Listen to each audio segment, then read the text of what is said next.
Welcome to The Explainer. Today, we're doing something a little different. We're not just going to look at one of the most famous arguments in history, we're going to take it apart, piece by piece, to really understand how it works.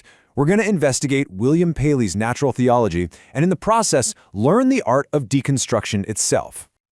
Okay, so let's just dive right in with a little thought experiment. And this comes straight from Paley's opening pages. So imagine you're walking across a field, right, and you kick a stone.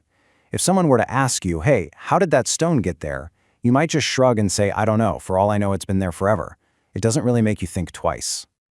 But what if, instead of that stone, you look down and you see a watch lying on the ground?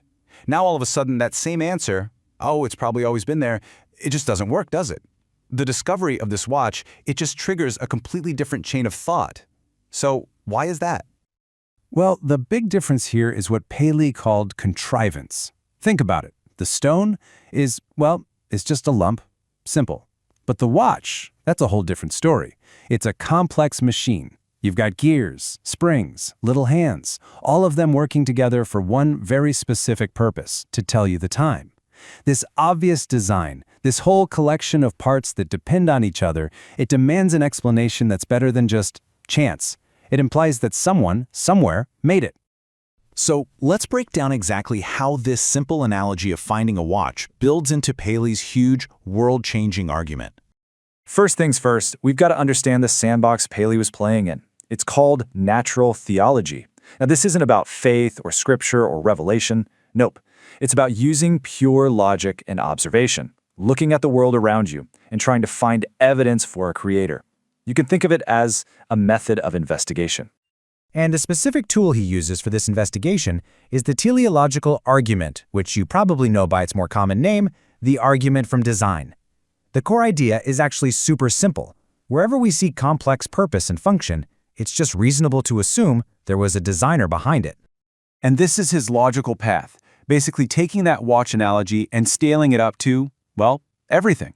He argues that, look, if a watch on the ground implies a watchmaker, then all of the incredibly more complex and intricate machines we see in nature, they must imply a grand, intelligent designer.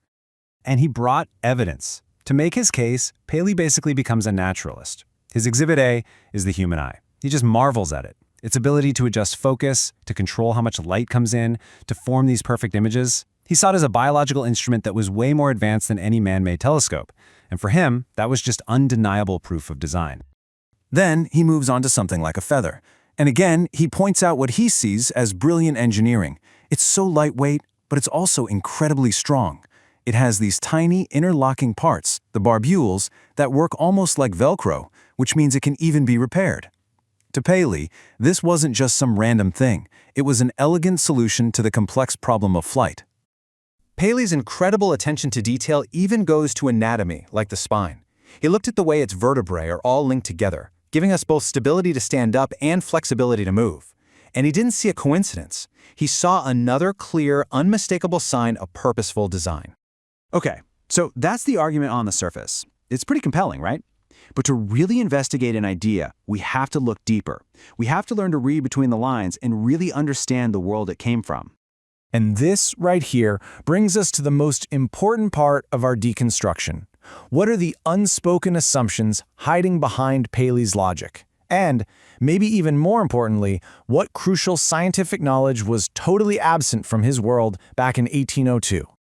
This really reveals the framework Paley was operating in.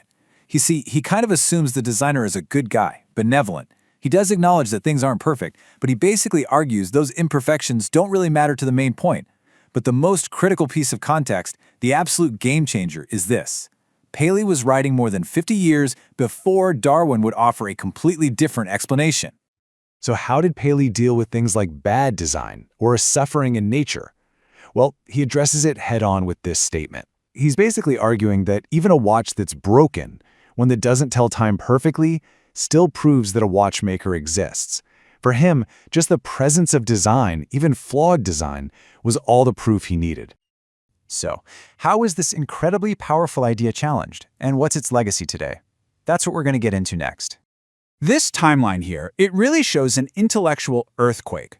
For more than half a century, Paley's argument was one of the most dominant ideas out there. And then, bam, In 1859, Charles Darwin publishes On the Origin of Species, and it didn't just disagree with Paley. It offered a totally different explanation for the exact same evidence. Natural selection was revolutionary. It proposed a process, not a plan. It explained how incredible complexity, like the human eye, could emerge bit by bit over millions and millions of years, without any guiding intelligence needing to be involved.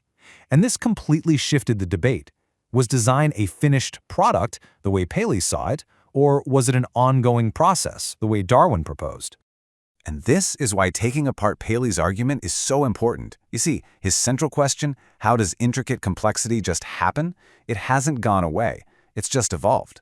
Today we ask it about artificial intelligence that can create mind-blowing art, or about complex ecosystems that seem so perfectly balanced.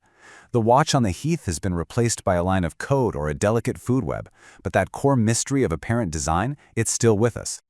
All of this leaves us with one last profound question, and it's the very same one Paley started with, the one we're still exploring today.